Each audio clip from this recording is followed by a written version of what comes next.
రైతు భూమికి రాజముద్ర, భూమి రైతులది, పాస్ పుస్తకాలపై బొమ్మ మాజీ సీఎం జగన్ది.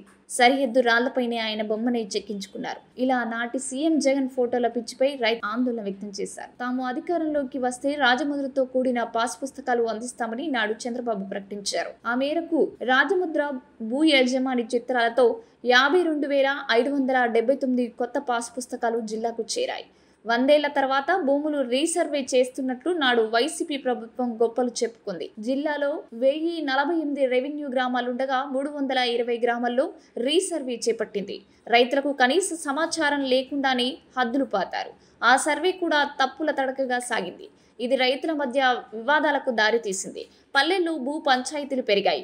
ఇవేవీ పట్టించుకోకుండా నాటి ప్రభుత్వం హడావిడిగా 52,579 మంది రైతులకు భూ హక్కు పత్రాలను జారీ చేసింది.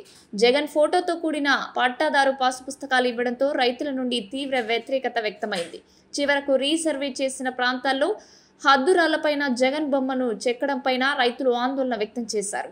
ఈ క్రమంలో కూటమి అధికారంలోకి వచ్చాక ఎన్నికల హామీ మేరకు రీసర్వే పూర్తయిన గ్రామాల్లో తప్పులను సరిచేసింది.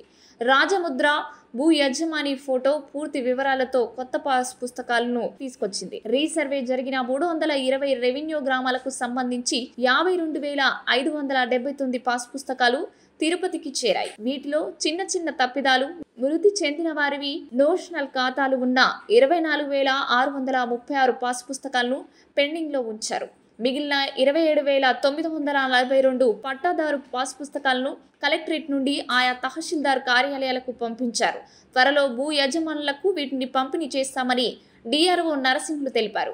మిగిలినవి వారికి త్వరలో నూతన పట్టాదారు పాస్ పుస్తకాలు అందనున్నాయి.